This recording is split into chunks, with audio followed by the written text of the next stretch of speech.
Alors, la deuxième partie, elle est sur 14 points.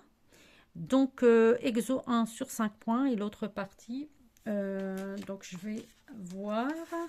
Donc, sur 3 points.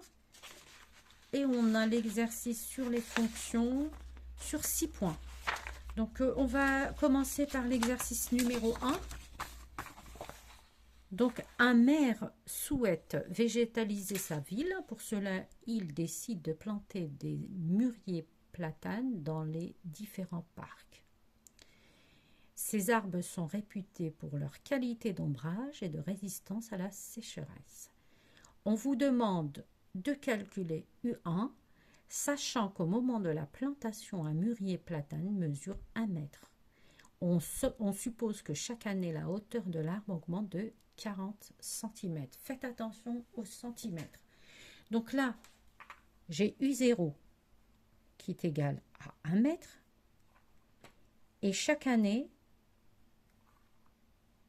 on a une augmentation de 40 cm.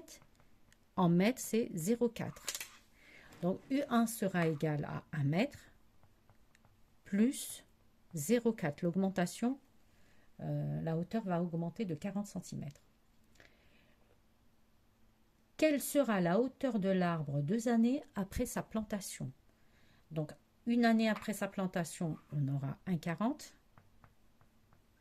Donc, U2, ben, ça sera 1,40 plus 0,4.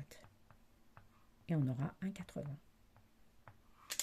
On vous demande quelle est la nature de la suite.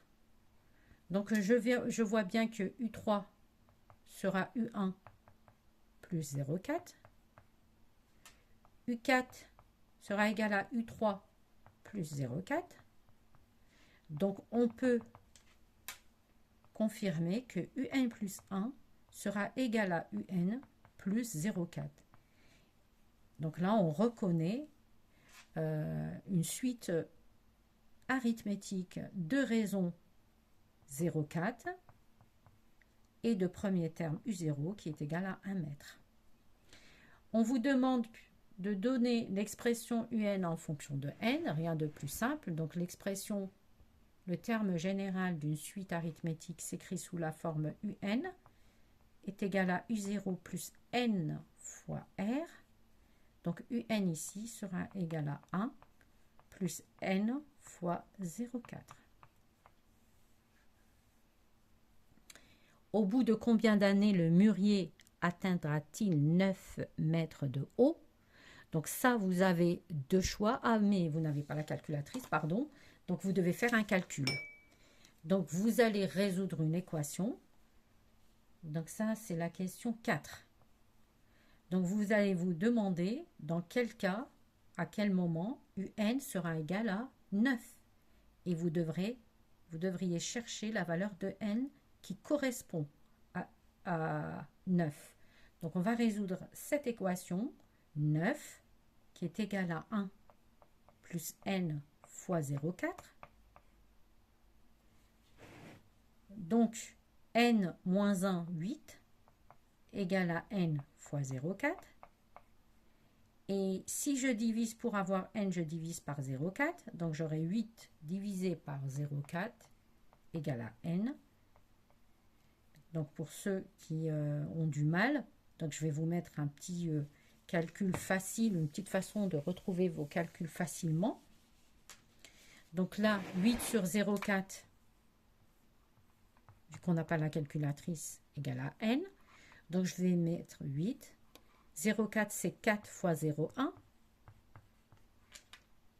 On peut mettre 8, 0,1, je sais que c'est 10 à la puissance moins 1.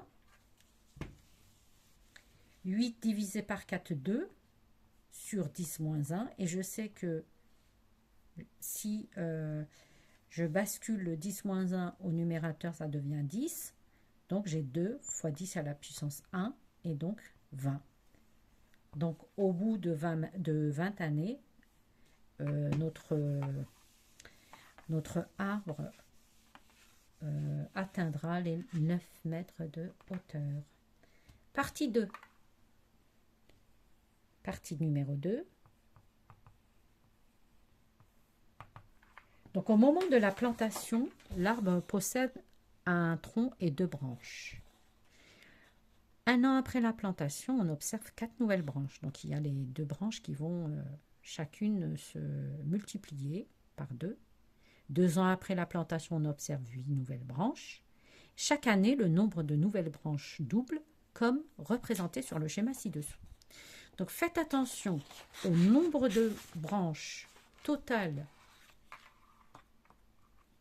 et à la multiplication des branches. Donc, dans la question numéro 1, on vous dit que pour tout entier naturel n, on note Vn, le nombre de nouvelles branches, n années après la plantation. Donc, les nouvelles branches, non pas la somme de toutes les branches. Parce qu'ici, dans le schéma, on voit qu'on en a 2, puis on en a 6, et on en a 14, etc. Donc, ce n'est pas ça qui va nous déterminer la raison, etc. de la suite. Donc, on vous dit bien le nombre de nouvelles branches. Donc, on voit que les nouvelles branches se multiplient par 2. Donc, la raison ici sera égale à 2. Donc, V0 égale à 2. Q égale à 2. Donc, on sait bien que V1 sera égal à 4. V2 sera égal à 8. Un an après la plantation, l'arbre a produit 4 nouvelles branches. Il possède alors un nombre total de branches égal à 6. Montrez que 3 ans après sa plantation, l'arbre possède un nombre total de branches égal à 30. Donc ici, qu'est-ce qu'on va faire? On va calculer le nombre de branches chaque année, obtenu chaque année. Donc V0, ici, on sait que c'est 2. V1, donc ici, V1, on sait que c'est 4. V2, on sait que c'est 8. V3, on sait que c'est 16. Par contre, le nombre de branches totales, ça sera 2 plus 4, 6. 6 plus 8, 14. Et 14 plus 16, 30.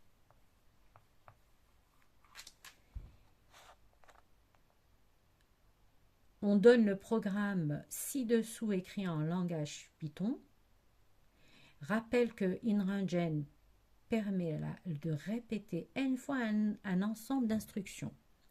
La valeur affichée est de 4094 dans le contexte de l'exercice que représente la valeur 4094 affichée par ce programme.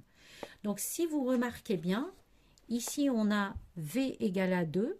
Donc, je vais le noter parce que je pense qu'on ne voit pas très bien. Il faut zoomer. Donc, on voit bien que le programme, on a V égale à 2. Donc, ça, c'est le nombre initial de branches.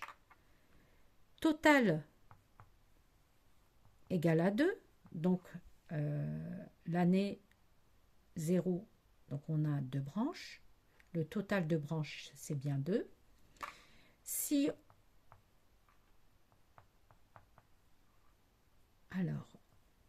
on lance le calcul et on atteint n égale 10, donc ici, je commence par 0 jusque 10, plutôt de 1 puisque le 0 il est déjà compté, jusque 10, veut dire que l'année numéro 10, les branches vont se multiplier par 2. Par contre, la somme totale des branches de l'arbre, ça sera le total, ou S, qui est égal à total, plus les nouvelles branches. Et on vous demande d'afficher total. Donc là, pour n égale 10, on aura un nombre total de 4094 branches. C'est tout ce que ça veut dire en fait. Et pour les personnes qui savent utiliser le logarithme nipérien, vous allez voir qu'on l'obtient assez facilement, mais vu que la calculatrice est interdite, donc je ne pourrai pas résoudre cette partie avec une calculatrice. Donc pour les terminales, hein, c'est facile, ils peuvent le faire avec un calcul en utilisant le logarithme népérien. Moi, je l'ai fait de côté et j'ai bien trouvé le 10. J'ai bien trouvé, ça correspondait au bout de 10 ans. Nous avons un total de branches de 4096. Et aussi, vous pouvez utiliser la calculatrice et l'obtenir. Exo 3, plutôt exo 2. Ici, on se place dans un repère muni, plutôt on se place dans un plan muni d'un repère orthonormé. On considère les points -1, 5 et B et tout, et C. Alors moi, je vous conseille dans ce genre d'exercice, quand vous avez des points, faites un schéma, faites une figure. Ça va être plus facile pour vous. D'accord? Alors, il n'est pas demandé dans la plupart des cas ou des exercices de faire une figure, mais moi, je vous le conseille vivement. Donc, après avoir fait une figure, je vais la faire rapidement. Alors, je vais la faire ici, à peu près. Vous allez voir, on voit mieux, en fait, les choses. Donc là, je vais vraiment la faire à main levée. D'accord? Parce que sinon, ça va me prendre un temps. Et le but, c'est vraiment d'avoir la correction avant ce soir pour les élèves qui veulent réviser les mathématiques, qui en ont marre de réviser le français, donc ils veulent changer un peu, donc je sais qu'ils vont faire un peu de maths. Donc j'ai -1, 5, je suis là. A. J'ai 3, 5. Je suis à ce niveau-là. Hop. Donc ça, c'est le B. Et j'ai 4, 0, donc je suis sur l'axe des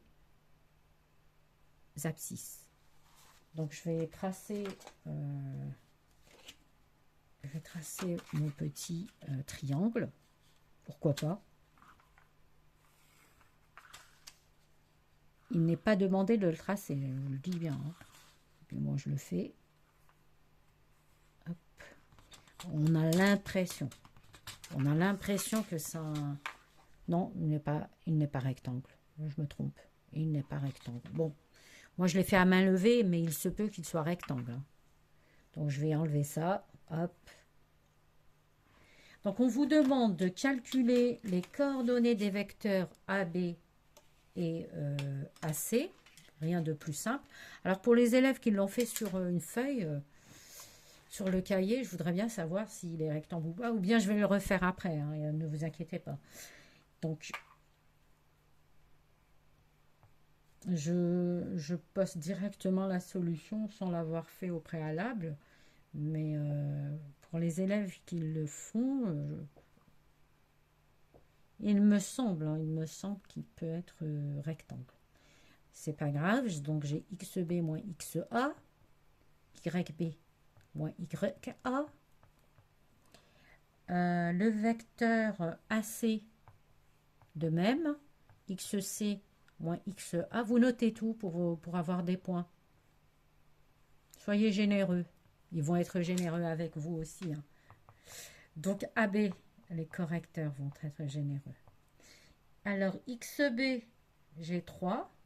YB, j'ai 5. Faites doucement. Hein. Vous mettez XB en premier, YB et après YXA et YA. Faites attention. Donc j'ai -1. Je vais tout noter. Moins. Donc là, j'avais B. Et là, j'ai 5. Donc, j'ai 4 et 0. Et vous pouvez le remarquer ici que, oui, que AB, c'est 4 et 0. Donc, en hauteur, on a bien 4. Plutôt, je n'ai rien dit. En hauteur, on est à 5. Donc, 5 moins 5, 0. Et on a bien ça, 1, 2, 3, 4. D'accord? En module. AC. Donc j'ai XC. Alors je ne la vois plus, la valeur de XC. Elle est là, 4. YC, 0. Moins tout le temps. XA, moins 1. Et YA, plutôt, oui, YA, donc c'est 5. Et j'ai 5 moins 5. Et vous voyez bien, on peut le vérifier assez. Donc c'est bien.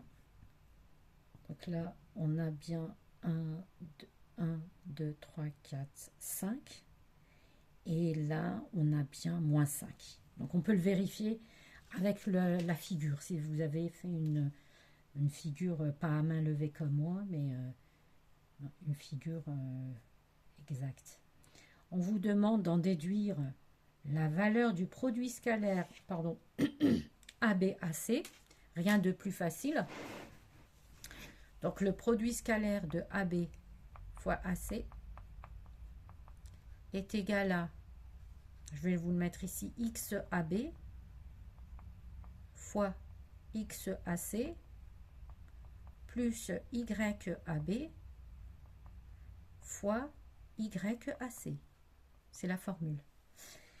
Alors XAB, c'est 4 fois XAC, c'est 5 plus YAB, 0 fois moins 5, donc j'obtiens 20.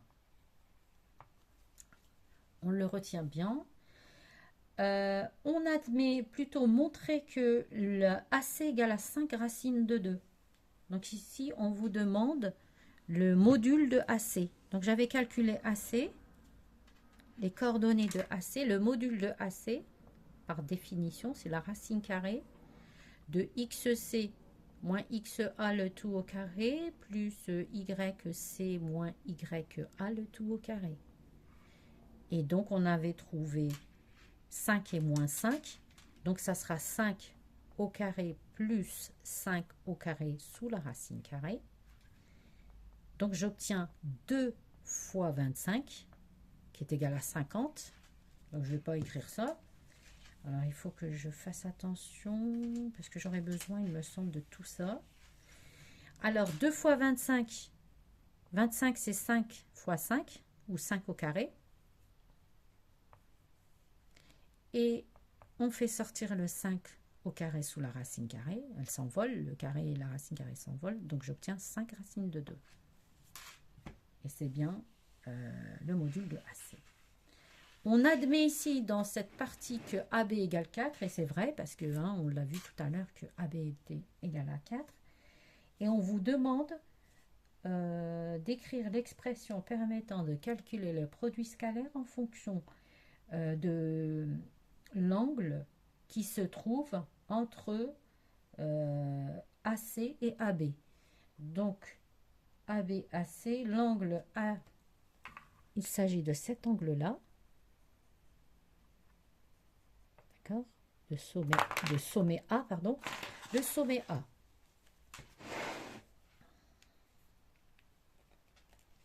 Donc, on va le calculer.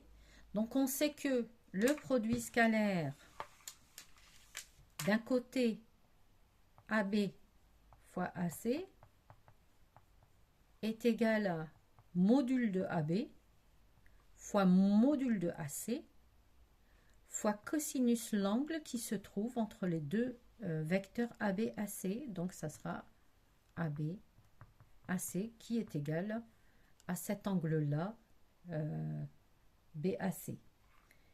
Alors, je sais que AB fois AC, le produit scalaire ABAC, tout à l'heure, on avait trouvé 20. Donc, je vais remettre 20. Le module de AB, on nous demande de poser 4. Le module de AC, c'est 5 racines de 2, fois cosinus A, plutôt je vais mettre directement CAB, donc plutôt B1C ou CAB, c'est la même chose, le cosinus de alpha égale à cosinus moins alpha, donc il n'y a pas de problème. Et là, j'ai bien 20 est égal à 20 racine de 2 cos l'angle demandé. Je divise par 20, donc j'obtiens 1 est égal à racine de 2 cosinus BAC. Et là, j'obtiens, c'est une équation, je cherche le cosinus de B à C. Donc ça sera 1 sur racine de 2. On reconnaît 1 sur racine de 2. Mais pour les élèves qui ne le reconnaissent pas, donc ils vont multiplier par le conjugué pour se débarrasser de la racine de 2 au dénominateur. Donc je vais obtenir racine de 2 sur racine de 2 fois racine de 2. Donc ça sera racine de 2 au carré qui me donne 2. Et on reconnaît l'angle 45 degrés. L'angle 45 degrés a un cosinus égal à racine de 2 sur 2 et un sinus égal à racine de 2 sur 2. Donc, l'angle ABC, ici, égal à pi sur 4 ou 45 degrés. Je ne sais pas si on vous le demande avec en radian. Donc, on vous le demande en radian, donc vous n'avez pas le droit de mettre 45 degrés, vous mettez vraiment pi sur 4. Voilà. On passe normalement, c'est l'exercice numéro 3. Je vous le mets dans une autre vidéo. Comme ça sera plus simple pour vous. Parce que là, j'ai mis l'exo 2, l'exo 1 et l'exo 2. Donc, ça va être trop long comme vidéo. Donc, je vous dis à tout à l'heure.